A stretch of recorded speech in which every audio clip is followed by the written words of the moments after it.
Hello students, today we are here to discuss class 12th relation and function. Relation and function में आपको मैं relations करा चुका हूँ. फंक्शंस में मैंने आपको दो टॉपिक बताए हैं, one one and many one. मैंने आपको बताया था कि वन वन और मैनी वन में क्या डिफरेंस है. One one individual number A का इंडिविजुअल बी में मैप कराता है, जबकि मैनी वन किसी एक कोडोमेन के दो प्री इमेजेस देता है, दो से ज़्यादा भी दे सकता है. यहाँ पर कंडीशन ये नहीं है कि सेट बी में कोई एलिमेंट छूट रहा है या नहीं छूट रहा है. ठीक है, अब इसके आगे हम लोग डिस्कस करेंगे, वो है आपका ऑन टू. मैंने आपको बताया कि वन वन और मैनी वन एक दूसरे के अपोजिट हैं. ये हमने डिस्कस किया था, one one and many one एक दूसरे के अपोजिट हैं. यहाँ इंडिविजुअल का इंडिविजुअल से मैप हो रहा है, नंबर छूट रहे हैं, कोई बात नहीं. यहाँ इंडिविजुअल का मैप तो हो रहा है, लेकिन एक एलिमेंट यहाँ पर डबल टाइम मैप करा रहा है. एक ही एलिमेंट को डोमेन का प्री इमेज दो दे रहा है. ठीक है, अब आते हैं ऑन टू पर. ऑन टू एक अलग कैटेगरी है. ऑन टू कहता है कि a function F such that A intend to B is set to be an onto function if there is no element in B which is not the image of some element. One one ने कहा था कि एक single का single से map हो. Many one ने कहा भी सिंगल का मैपिंग वहाँ मतलब एक ही एलिमेंट के दो प्री इमेजेस बन सकते हैं. ऑन टू कह रहा है कि जितने भी कोडोमेन के अंदर एलिमेंट हैं कोई छूटना नहीं चाहिए. पिछले वाले केसेस में दोनों में देखा आप छूट रहे थे एलिमेंट, वाई के दोनों जगह एलिमेंट छूटे हुए थे ना, देखिए बच रहे थे. इसने कहा मुझे इस बात से मतलब नहीं बाकी एलिमेंट कुछ भी हो, लेकिन y का कोई भी एलिमेंट छूटना चाहिए, चाहे वो सिंगल टाइम मैप करा करके आप बनाओ या फिर आप उसे डबल टाइम मैप करा करके बनाओ. लेकिन ए बी सी अगर है तो ए बी सी में से सी ए और बी तीनों के तीनों ही मैप होने चाहिए. ठीक है ना. तो आप function F such that A intend to B set to be onto and onto function if there is no element in B is not the image of some element of A, कि वो किसी की image ना हो, ऐसा कोई condition नहीं बनना चाहिए. ठीक है, ये हो गया आपका इनटू. यहाँ पर इस बात के बारे में जिक्र नहीं किया जा रहा है कि एक एलिमेंट एक से मैप हो रहा है या फिर एक एलिमेंट दो से मैप हो रहा है. इस बारे में बात नहीं करी जा रही. यहाँ तो सिर्फ इस बारे में बात की जा रही है कि कोई भी वाई का एलिमेंट छूटना नहीं चाहिए. ठीक है, ये ऑन टू है. अब ऑन टू का अपोजिट होगा इनटू. इनटू का कहता है अगर ये कह रहा है कि नहीं छूटना चाहिए तो ये कहेगा जरूर छूटना चाहिए. ठीक है, a function F such that A intend to B is called an into if there is at least one element of set B which has no pre image in the set A. ठीक है, ये कह रहा है कि कम से कम एक element तो वाई का छूटे जो कि मैपिंग ना करता हो. देखो 4 और 5 मैपिंग नहीं करा रहा. ठीक है, यहाँ पर इस बात का जिक्र नहीं हो रहा है. फिर मैं बोलूँगा कि एक एलिमेंट एक से मैप हुआ या एक एलिमेंट दो से मैप हुआ. इसने सिर्फ इसका अपोज किया. यहाँ पर अगर सारे मैप हो रहे हैं तो यहाँ पर कुछ ना कुछ छूटने चाहिए. यहाँ पर 3 मैप हो गए तो 4 और 5 आपके छूट जाएंगे. तो आप कहोगे सर ये तो पहले भी आ चुका है. हाँ, तो ये आ चुका है. ये देखिए, ये भी, ये आपका क्या होगा अगर हम इसको देखें, ये क्या होगा इनटू है ये, क्योंकि एलिमेंट छूट रहे हैं. हम इसकी बात नहीं कर रहे हैं कि सारे मैप हो रहे हैं या एक एक मैप हो रहा है. यहाँ पर देखो डी ई एफ छूट रहा है, तो ये भी इनटू है. ठीक है, कहने का मीन्स ये है कि ऑन टू क्या कहता है. ऑन टू कहता है सारे मैप हो, एलिमेंट ऑन वन वन और मैनी वन का केस अलग है. ये कह रहा है कि सारे मैप ना हो, कम से कम एक तो छूटे. यहाँ 3 छूट रहे हैं, यहाँ भी 3 छूट रहे हैं, तो ये भी आपका क्या हो गया, वो था आपका ऑन टू, ये हो गया इनटू. ये भी इनटू है, ये भी इनटू है. ये अपनी अलग कंडीशन वन वन और मैनी वन की अलग कंडीशन लेकर के चलते हैं. ठीक है, तो इनटू क्या कह रहा है कि ये एलिमेंट छूटे. अब मैपिंग कैसी हो रही है इस बात से इसको मतलब नहीं. मैपिंग का मतलब इंडिविजुअल और डिफरेंट से मतलब है सिर्फ किसको, आपके पहले वाले 2 केसेस को. ये 2 केसेस को किससे मतलब है, ऑन टू और इनटू को किससे मतलब है कि वाई का एलिमेंट नहीं छूटना चाहिए. ये कहता है वाई का एलिमेंट छूटना चाहिए, मैपिंग कैसी भी होती रहे. ठीक है, देखो यहाँ पे भी देखो दोनों में छूट रहे थे. हमने यहाँ तो इस बात का जिक्र नहीं किया ऑन टू का, यहाँ छूटे हुए थे. हमने सिर्फ यहाँ पर इंडिविजुअल से मैपिंग और दो से मैपिंग के बारे में बात की थी। ठीक है, तो ये 4 आपके मेन है, बाकी इनके कॉम्बिनेशन से बनते हैं जब 8 हो जाते हैं। ठीक है, तो आपका हो गया 1 1 many 1 onto into. 1 1 ने कहा मैपिंग, 1 1 बोलता है कि मैपिंग एक से एक में हो, मैनी 1 बोलता है एक से दो में भी हो सकती है।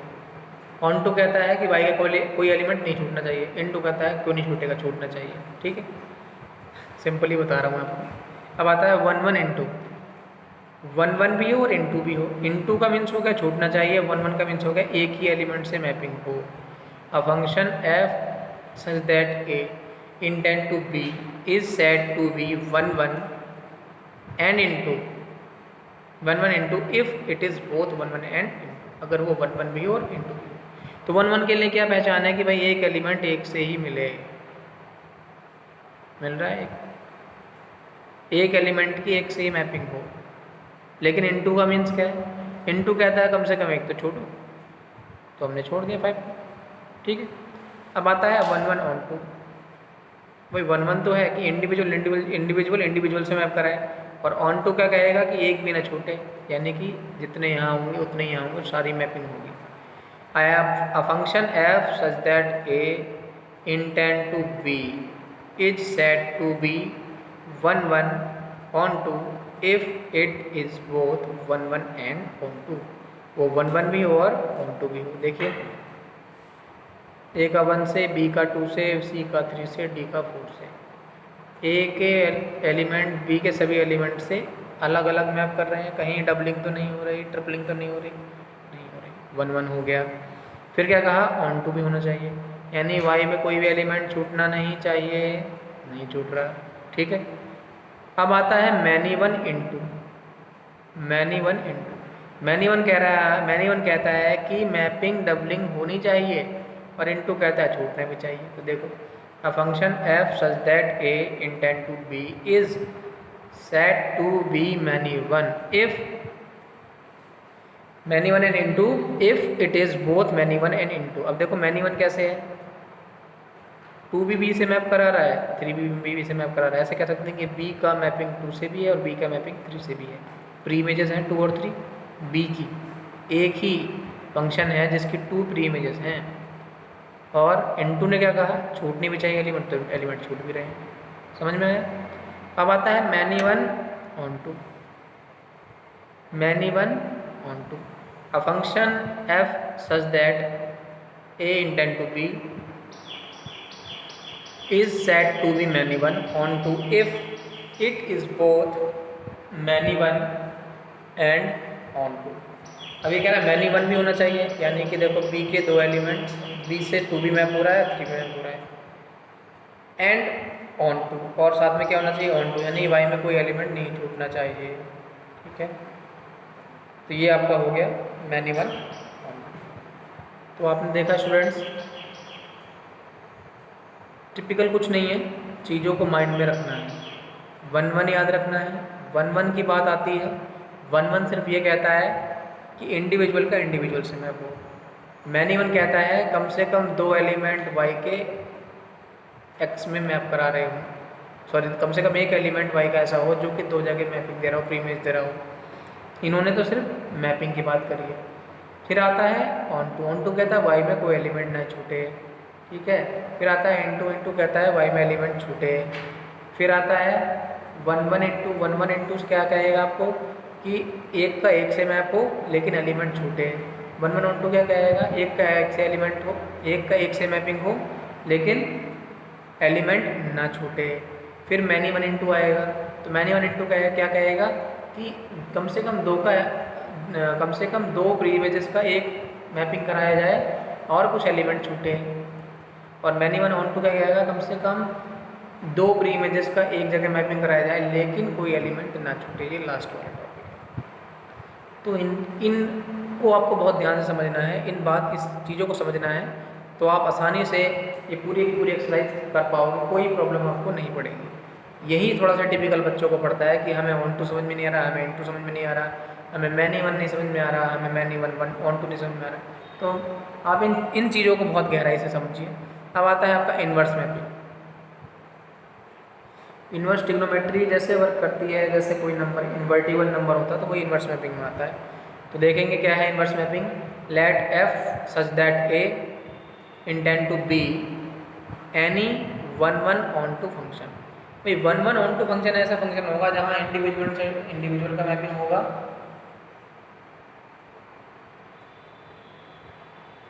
और y का कोई भी एलिमेंट नहीं छूटेगा। तो ये है 1 1 ऑन टू। आप इसकी जगह कोई भी ले सकते हैं function. Then F inverse such that B intend to A. तो जो इसका इन्वर्स मैपिंग होगा वो क्या होगा, एफ इनवर्स ए के प्लेस पर बी आ जाएगा, बी के प्लेस पर ए आ जाएगा। Is said to be inverse mapping of F. ये एफ की इन्वर्स मैपिंग कहलाएगी। ठीक है, देखेंगे जरा कैसे कहलाती है कि if F such that A intend to B as F X equal to Y, यानी y एक ऐसा फंक्शन है जो x का फंक्शन है। फिर आप क्या कहते हैं कि इसी का इन्वर्स लेते हैं, तो f inverse b intend to a as f inverse y equals to x। अब आप यहाँ देखिए 1 2 3, यहाँ पर 2 4 6 ये मैपिंग हो रही है। यहाँ x है, यहाँ पर y फंक्शन में हो रही है। अगर आप इसी का इन्वर्टिबल फंक्शन कर देंगे, इन्वर्स कर देंगे, तो क्या हो जाएगा 2 आ जाएगा, यानी b पहले आ जाएगा और a बाद में आ जाएगा। 2 से 1, 4 से 2, 6 से 3 क्या होगा फंक्शन आपका, इन्वर्स फंक्शन। तो देखिए स्टूडेंट, ये आपका इस तरह से क्वेश्चन यहाँ पर कंप्लीट हो जाता है। ये जो एक तरह से थ्योरम है, एक तरह से पार्ट है इसके जो आपने यहाँ पर समझे। अब हम इसको आगे डिस्कस करेंगे एक्सरसाइज में बाकी क्वेश्चंस को। तो आप वीडियो को एक बार रिव्यू करके फिर देख लें, इन चीज़ों को अच्छे से नोट करिए और आपको चीज़ें समझ में आ सकें, इसके लिए आप इसको अपनी फेयर नोटबुक में कंप्लीट करिए। Okay students, okay, good bye.